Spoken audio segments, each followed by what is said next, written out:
सुप्रिया और उसकी माँ अनुपमा दोनों सुप्रिया के चाचा राजेश के सामने खड़े थे। राजेश सुप्रिया की शादी के सिलसिले में कुछ बात करने आया था और जब सुप्रिया शादी के लिए मना कर देती है तो राजेश सुप्रिया और अनुपमा को बहुत भला बुरा कहता है। पूरे घर में एक गहरा सन्नाटा छा जाता है, ऐसा सन्नाटा कि मानो बाकी सब कुछ थम चुका था। सुप्रिया को कुछ समझ में नहीं आ रहा था कि ये सब उसके साथ ही क्यों होता है। क्यों उसके आगे बढ़ने और तरक्की करने से किसी को कोई भी दिक्कत है? क्यों हर बार लड़कियों को ही पीछे रहने के लिए कहा जाता है? ये सब कुछ उसकी समझ से इस वक्त बाहर था। उसे ये समझाने में भी मुश्किल आ रही थी कि आखिर उसकी माँ ने क्यों मान लिया कि ये उनकी गलती है। इन सब सवालों का जवाब किसी के पास नहीं था। वहां कोई भी ऐसा व्यक्ति नहीं था जो सुप्रिया की सारी उलझनों को सुलझा सके। वहीं दूसरी ओर सुप्रिया की मां अनुपमा खुद को दोष देने लगती है कि ये सब उसके कारण ही हुआ है। उसके आने से ही इस परिवार की सुख शांति भंग हो गई है। उसकी वजह से ही आज सुप्रिया को उसके पापा से दूर होना पड़ा। जब आदमी अपने जीवन से हार जाता है तब वो अपने जीवन को दूसरों की परेशानियों का कारण मानने लगता है। सुप्रिया की मां अनुपमा भी यही कर रही थी।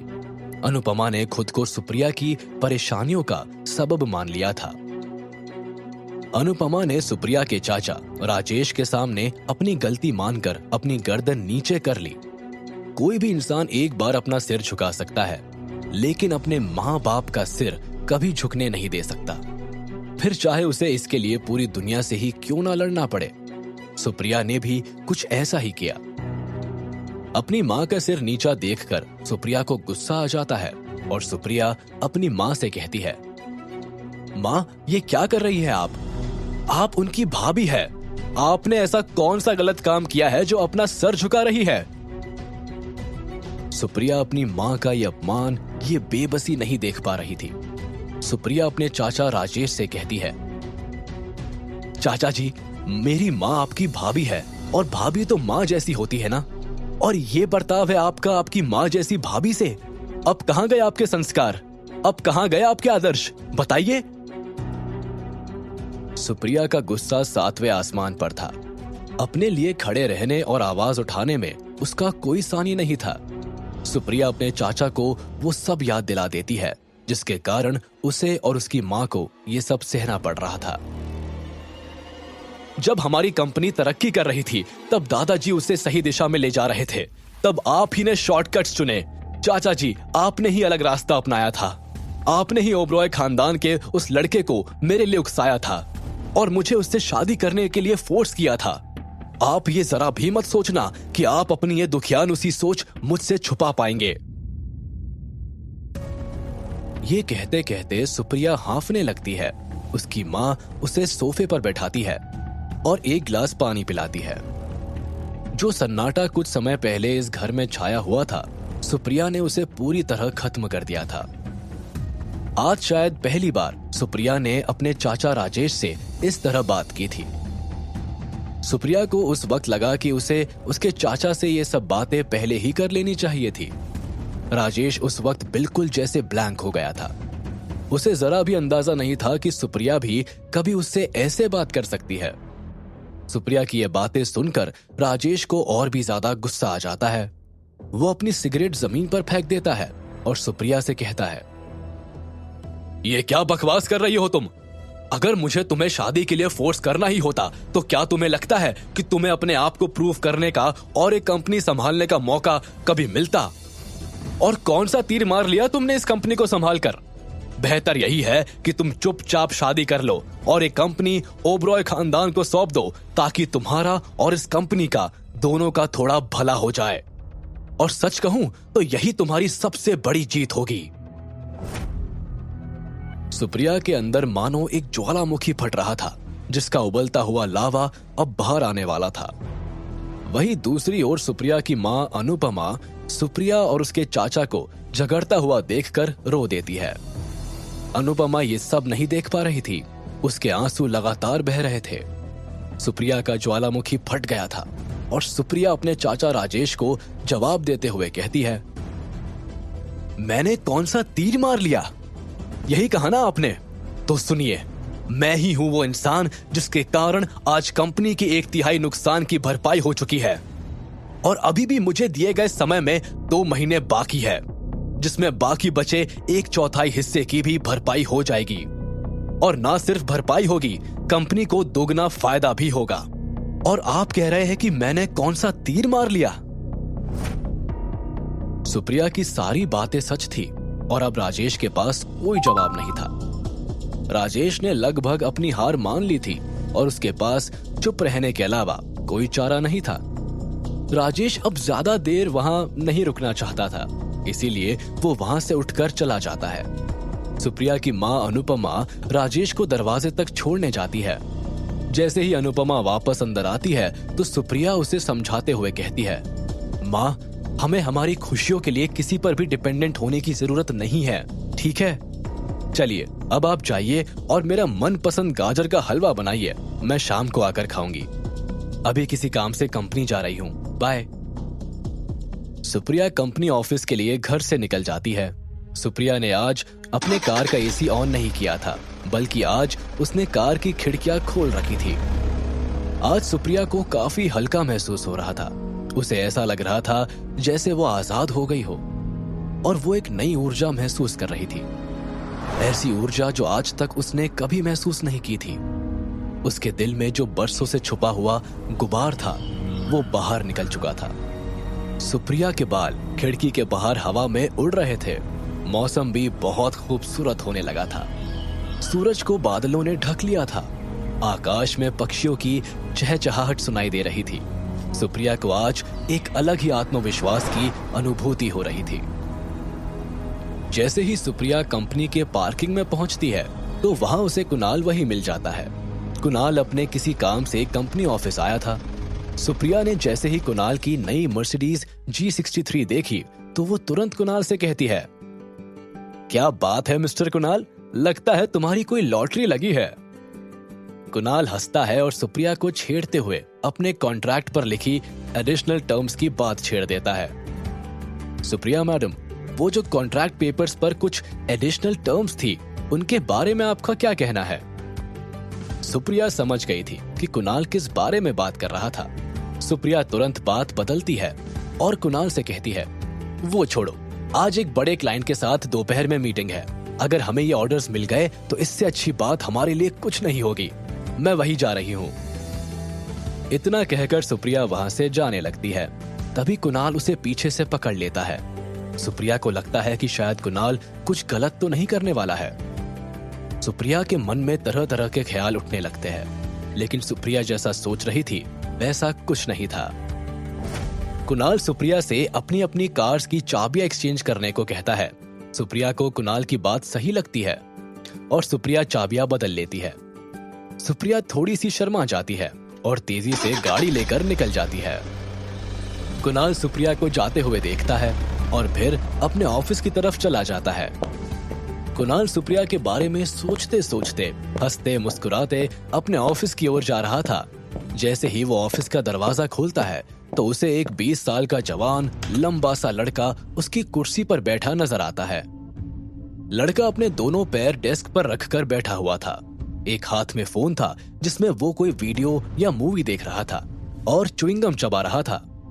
कुणाल को कुछ समझ में नहीं आ रहा था कि ये आखिर कौन है जिसकी इतनी हिम्मत कि मेरे ही ऑफिस में आकर मेरी ही कुर्सी पर बैठकर इतने आराम से बेफिक्र होकर बैठा है। कुणाल उस लड़के से कुछ पूछता है। उस लड़के की नजर कुणाल पर पड़ती है और वो कुणाल को पहचानते हुए सवाल करता है, अरे आप ही मिस्टर कुणाल है ना? कुणाल को कुछ पता नहीं चल पा रहा था कि ये शख्स आखिर है कौन, कहां से आया है और मुझे कैसे जानता है।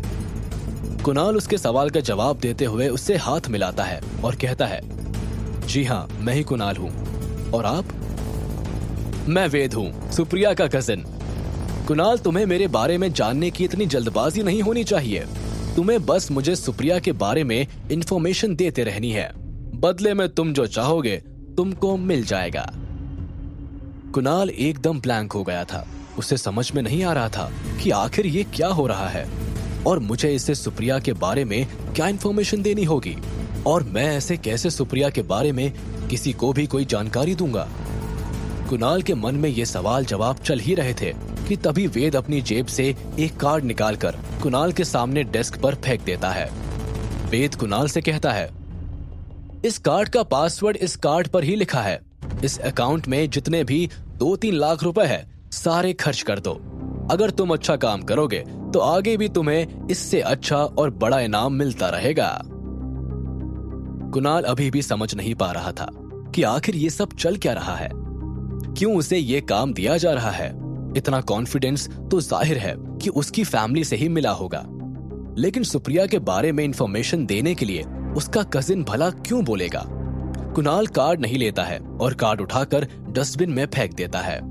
ये देखकर वेद की आंखों में साफ साफ उसकी बेइज्जती देखी जा सकती थी, जो कुणाल ने कार्ड डस्टबिन में फेंक कर की थी।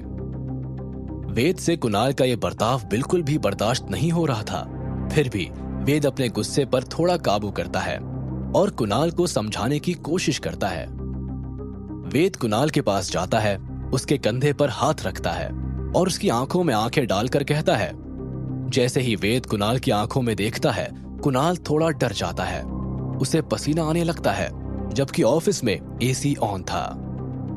वेद कुणाल के पास जाकर उससे कहता है, लिसन माय फ्रेंड, ये सारी अकड़, होशियारी, ईमानदारी और दोस्ती रखो अपनी जेब में। इससे कोई फायदा तुम्हें नहीं होने वाला।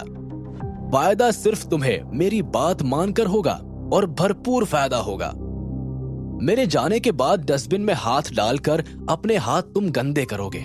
एक ही बात है, तो तुम्हारी भलाई और फायदा दोनों इसी में है कि तुम चुपचाप मेरी बात मान लो। बाकी मुझे जो करना है वो मैं कर ही लूंगा। कुणाल वेद की सारी बात बड़े ही ध्यान से सुन रहा था। अंदर से कुणाल थोड़ा सा डरा भी हुआ था, क्योंकि ऐसा वाकया उसके साथ पहले कभी नहीं हुआ था। कुणाल अंदर से घबराया जरूर हुआ था, लेकिन वो अपने फैसले पर अड़ा हुआ था। कुणाल अपनी बात से जरा भी टस से मस नहीं हो रहा था।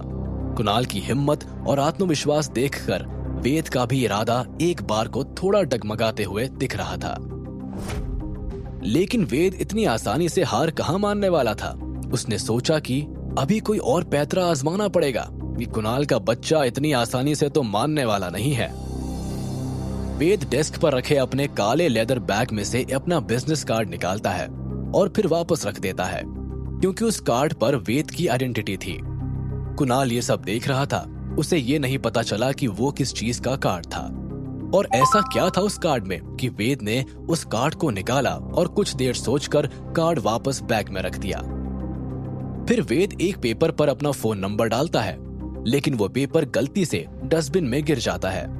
वो पेपर डस्टबिन में गिरा नहीं था, उसे वेद ने जानबूझकर गिराया था। वेद कुणाल की ओर देख के उससे कहता है, बहुत से लोग तुम्हारे जैसे स्वाभिमानी और ईमानदार होते हैं, लेकिन उनमें से हजारों मेरे पास वापस आते हैं, गिड़गिड़ाते हैं, अपनी नाक रगड़ते हैं। मैं ये कभी नहीं चाहूंगा कि तुम्हें भी ऐसा कुछ करना पड़े। इतना कहकर वेद अपना बैग उठाता है और वहां से जाने लगता है। जाते जाते वेद कुणाल के कंधे पर हाथ रखकर थपथपा देता है और उसके कैबिन से बाहर निकल जाता है। जैसे ही वेद ऑफिस के बाहर कदम रखता है, कुणाल एक लंबी सांस लेता है, जिसमें एक रिलीफ था। कुणाल जेब में से अपना रुमाल निकालकर माथे का पसीना पोंछता है। कुणाल अब भी समझ नहीं पा रहा था कि अभी अभी जो उसके साथ हुआ वो क्या था। क्या वो सब सच था या कोई बुरा सपना?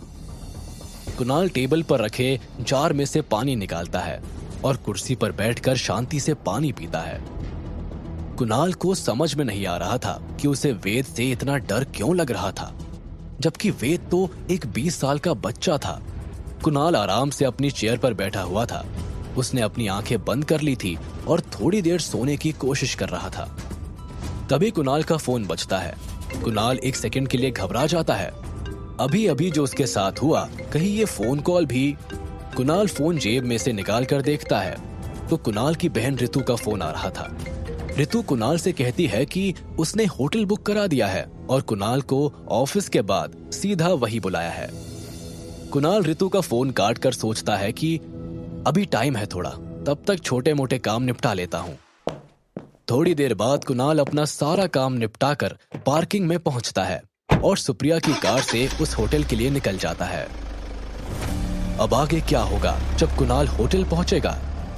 क्या वहां सब ठीक होगा या नहीं? क्या वेद नाम का लड़का कुणाल की जिंदगी में कोई भूचाल लाने वाला है? अब आगे क्या होगा इस कहानी में जानने के लिए सुनते रहिए लव, एक्स और धोखा ओनली